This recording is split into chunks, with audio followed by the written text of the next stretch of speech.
Oke, selamat siang semuanya. Emiten kedua yang akan saya review untuk hari ini adalah dari sektor perbankan, ya, atau sektor perbankan lokal, ya, atau pemerintah daerah.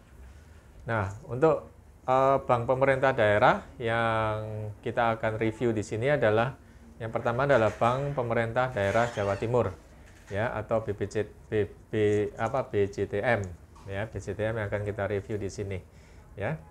Nah, oke, langsung aja kita review. Dan untuk harga pada saat data ini diambil, ya, pada tanggal 21 Februari tahun 2025 pada posisi 550, ya. Dan untuk tanggal 24 hari Senin, ya, Februari tahun 2025 harganya diskon, ya, jadi 520. Jadi cukup banyak, ya, diskonnya untuk ini.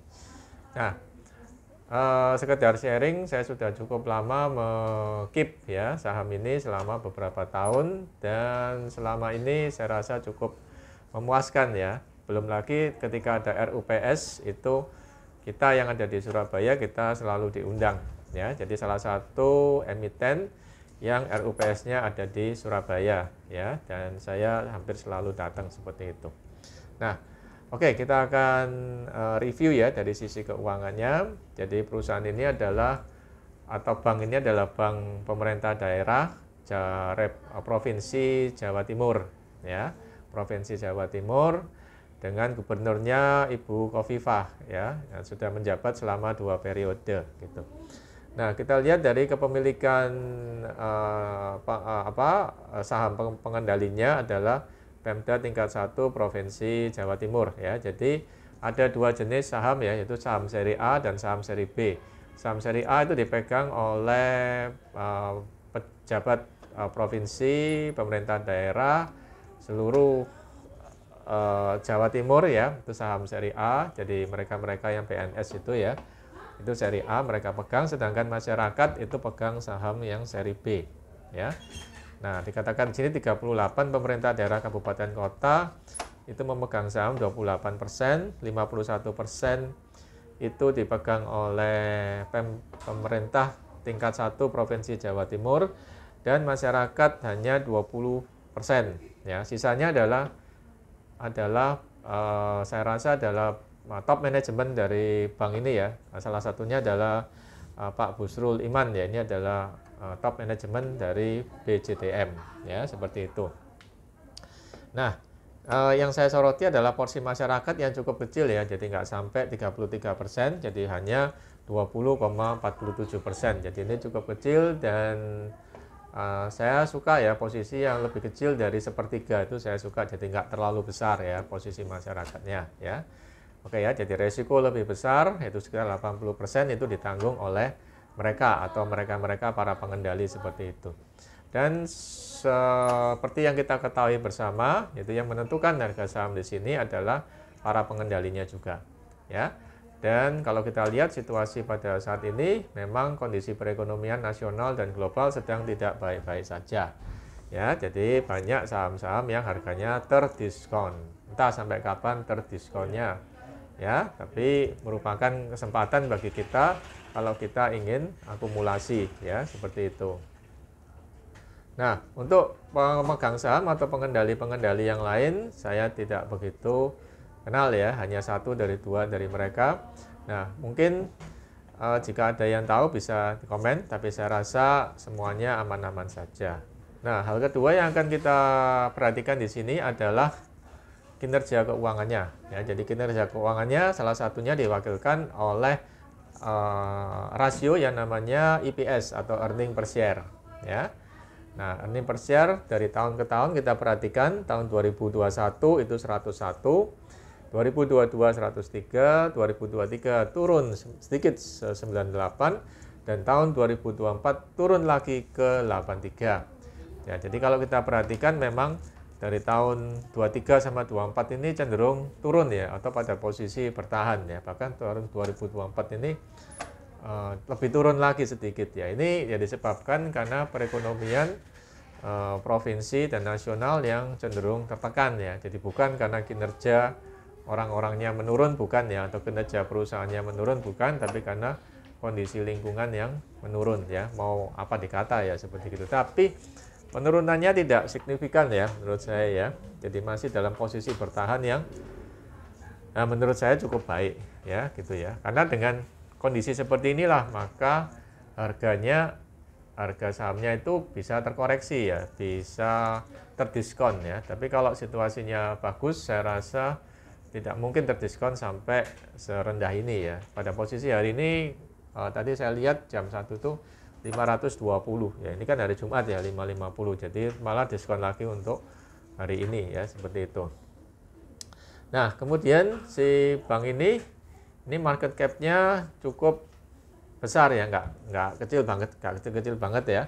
Jadi 8,26 triliun ya, 8,26 triliun. Kemudian ini masih net profit hampir 1 billion ya, hampir 1 triliun ya. Nah, kemudian yang kita akan lihat di sini juga adalah PER dan PBV-nya. Jadi PER-nya juga masih rendah, jadi 6,66 kali. Ini rendah banget ya. Ini kalau kondisi ekonomi yang bagus, mestinya angka ini nggak mungkin ya segini ya. Nah, ini rendah. Dan juga PBV-nya juga diskonnya lumayan besar ya, bahkan di bawah harga bukunya atau nilai bukunya. Ini berapa ini? Ini 0,67 kali ya, ini rendah banget ya, gitu ya.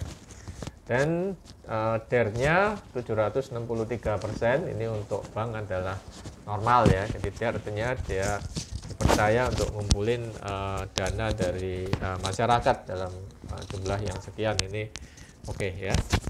Oke. Nah, kemudian dari sisi dividen ya, jadi BJTM ini tidak pernah absen membagikan dividen ya. Jadi tiap tahun ini membagikan dividen. Nah, oke ya, bahkan yang kemarin itu di Q1 kalau nggak salah ya, di Q1 itu tahun 2024 mereka tetap bagi. Jadi meskipun kondisi yang tidak baik-baik saja, mereka tetap sejauh ini tetap konsisten membagikan dividen melalui RUPS ya. Tuh. Kemudian untuk income statement-nya net income-nya cenderung turun ya. Tadi yang kita lihat tadi IPS-nya ya cenderung turun IPS-nya, meskipun tidak banyak, turunnya sedikit. Moga-moga bisa bertahan ya untuk tahun 2025 juga tidak sampai anjlok ya. Ya, moga-moga ya. Dan terus juga NPM-nya juga cenderung turun ya. Nah, ini ya. Nah, ini kita berharap semoga kondisi ini tidak terlalu lama ya, tapi ini diperkirakan sampai 2026 akhir ya. Jadi moga-moga setelah 2026 tidak sampai nemen-nemen ya anjloknya ya, seperti itu. Kemudian equity-nya bertahan ya. Kita lihat di sini equity bertahan ya, meningkat, naiknya kecil banget ya, seperti itu. Oke, dan sampailah kita pada harga pada saat ini yaitu 530 untuk tanggal 24 atau hari Senin bulan 2 tahun 2025 ya. Nah, menurut saya ini harga ini 530 ini sudah harga yang diskon ya, cukup rendah ya. Cukup rendah ya, dari sisi perusahaan ini rendah banget, PER-nya rendah, PBV-nya rendah. Nah, dan tidak ada kesalahan yang signifikan ya dari pengelola atau top manajemen dalam menjalankan kegiatan perbankan provinsinya, tidak ada. Tapi ya itu ya yang kita harus waspadai bersama, memang kondisi nasional yang tidak baik-baik saja ya, dan juga global yang tidak baik-baik saja ya.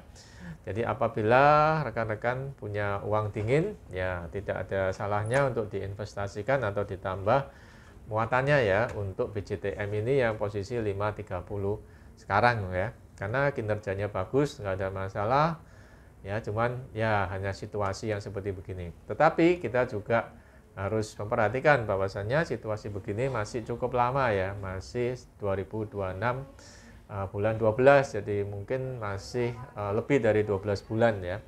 Jadi kalau kita punya uang dingin ya jangan dimasukkan semuanya ya ke sini ya, jadi beli cicil aja ya, karena periode diskonnya menurut saya masih agak lama.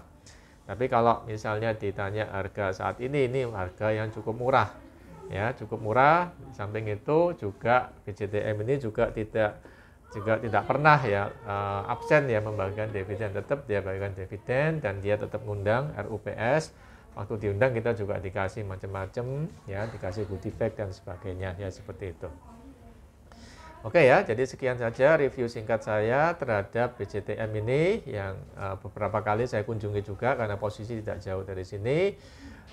Disclaimer on, tidak ada niat untuk jual atau beli, itu semua adalah kembali kepada masing-masing investor, benefit dan juga resikonya, seperti itu.